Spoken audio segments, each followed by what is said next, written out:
देखिए, दिल्ली चुनाव के लिए कल मतदान हो चुका है और देर शाम को जब एग्जिट पोल सामने आए तो इन एग्जिट पोल ने दिल्ली चुनाव के मतदान के बाद एक नई जंग छेड़ दी। जहां एक तरफ कुछ एग्जिट पोल बीजेपी को 40 से अधिक सीटें दिखा रहे थे, तो वहीं कुछ एग्जिट पोल आम आदमी पार्टी की सरकार दिल्ली में एक बार फिर से बनवा रहे थे।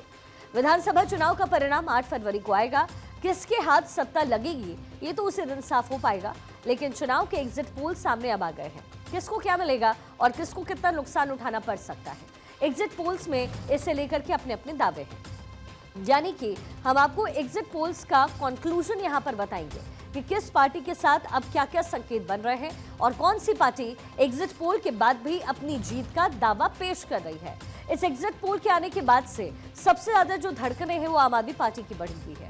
अब तक के सबसे मुश्किल अगर माने जा रहे चुनाव में इस बार आम आदमी पार्टी की अग्नि परीक्षा ही आप समझिए।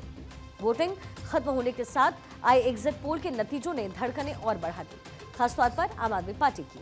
एग्जिट पोल्स में बीजेपी के दोनों हाथ में लड्डू की भविष्यवाणी की गई है, यानी दिल्ली में 2 दशक का बीजेपी का जो वनवास है वो खत्म होगा और वोट शेयर लोकसभा चुनाव जैसा लौटने की उम्मीद है।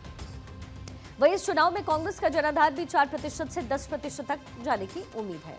इस बार मुस्लिम इलाकों को अगर छोड़ दें तो बाकी दिल्ली में वोटिंग सुस्त रही। कल लगभग रात 11:30 बजे तक के चुनाव आयोग ने 60.4% वोटिंग के आंकड़े जारी किए। मैंने जो एग्जिट पोल अभी देखा है, मुझे लगता है हमारा एग्जैक्ट पोल एग्जिट पोल से भी बहुत अच्छा होने वाला है। रोहतास नगर सहित सभी को जो 10 सीटों पे जो हमको लोगों का जो रिएक्शन दिखा, वो प्रचंड बहुमत से बीजेपी की सरकार बन रही है 27 साल बाद ही सही। एग्जिट पोलों की सरकार से भारतीय जनता पार्टी खुश है तो अपनी सरकार बना ले, एग्जिट पोल के ऊपर अपना एक मुख्यमंत्री भी बना ले, कुछ मंत्री भी बना ले। एक दिन और एग्जिट पोल की जो है उम्र है, परसों जो है असली पोलों के फैसले आ जाएंगे और फिर अरविंद केजरीवाल को ही मुख्यमंत्री बनना है, आम आदमी पार्टी की सरकार बननी है। जिस पोल में कहा है, एक्चुअल पोल हुआ है, उसका निर्णय तो 8 तारीख को होगा। जिस पोल ने महाराष्ट्र में ये भी कहा था कि हम लोग जीत रहे हैं, महाविकास आघाड़ी जीत रही है। जिस पोल ने ये भी कहा था हरियाणा में कांग्रेस जीत रही है। अब देखेंगे 8 तारीख को लोगों ने वोट किया है, हमें विश्वास है कि बीजेपी दिल्ली नहीं जीतेगी। और एग्जिट पोल जो है शायद आम आदमी पार्टी को उतना नहीं आंकड़े, ज्यादा कमजोर आंकड़े। मुझे नहीं लगता इतना खराब उनकी स्थिति रहेगी अगर जिस तरीके का ट्रेंड ये बताया जा रहा है। और ऑल्सो जो मुझे निराशा हुई है एग्जिट पोल से कम देख के, कि मुझे लगता है कि कांग्रेस को 17-18% वोट आराम से मिल रहा था। लोगों में जो रुझान था, क्या हम वो वोट नहीं ले पाए या उसको लेने में कमजोरी रह गई, ये हमें देखना चाहिए। वोटर क्या सोच रहे हैं, वोटर क्या समझ रहे हैं और वोटर ने किसके लिए वोट किया।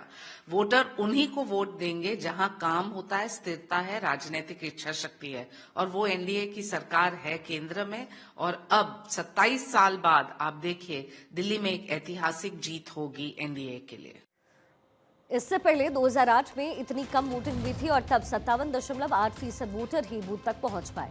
ध्यान देने वाली बात यहां पर यह भी है कि 2015 में वोटरों के तकरीबन 67% जोश से आम आदमी पार्टी ने 67 सीटों के प्रचंड बहुमत से सत्ता में वापसी की थी। 2020 के पिछले चुनाव में 62.59% वोटिंग हुई थी। वोटिंग प्रतिशत गिरा था, लेकिन आपने जादू बरकरार अपना रखा और 62 सीटों के प्रचंड बहुमत से उसने फिर से सरकार अपनी बनाई। लेकिन इस बार कम वोटिंग और एग्जिट पोल के नतीजे नई कहानी बता रहे हैं। बीजेपी के दोनों हाथों में क्या लड्डू है इस समय, क्योंकि जो अधिकतर एग्जिट पोल हैं उसमें बीजेपी की सरकार बनने का अनुमान है। लोकसभा चुनाव वाला जो वोट शेयर है वो हो सकता है लौट जाए। मिडिल क्लास को खुश करने का जो फॉर्मूला है वो चलने का दावा हो रहा है। युवा बीजेपी के साथ महिलाओं को भी मनाने में कामयाब क्या हो पाई है, ये नतीजों के साथ सामने आ जाएगा।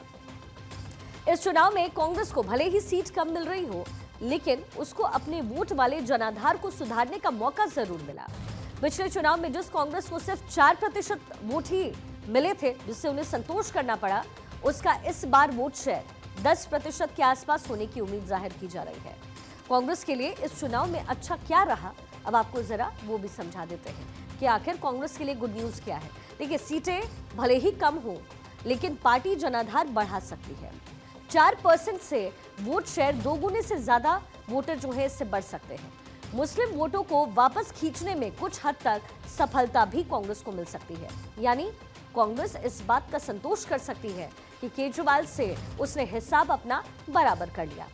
लेकिन इस बार के एग्जिट पोल 2 बार की सत्ता में काबिज आम आदमी पार्टी के एग्जिट पोल चुनाव में आम आदमी पार्टी के लिए क्या संदेश दे रहे हैं? आपके लिए क्या कुछ संदेश उनकी तरफ से दिया जा रहा है? एग्जिट पोल्स की अगर माने तो सरकार बनाने से दूर महिला वोटर साथ छोड़ती हुई आम आदमी पार्टी की दिख रही है। कांग्रेस की तरफ लौट सकते हैं कुछ और वोटर्स। कुछ एग्जिट पोल्स ने आम आदमी पार्टी के पक्ष में भी भविष्यवाणी की। उलटफेर की आस अभी भी हालांकि बाकी है। दिल्ली विधानसभा चुनाव में किसकी किस्मत चमकेगी और किसको नुकसान उठाना पड़ेगा, ये देखने के लिए अभी 2 दिन और बाकी है। परसों रिजल्ट्स आने वाले हैं, लेकिन एग्जिट पोल्स सामने आने के बाद सभी दलों की धड़कनें जरूर बढ़ गई। हालांकि ये जो एग्जिट पोल्स हैं वो बीजेपी के लिए खुशखबरी जरूर लेकर आए हैं और आम आदमी पार्टी के लिए परेशानी के संकेत दे रहे हैं। ये कितने सच साबित होते हैं, ये तो 8 फरवरी को ही पता चलने वाला है।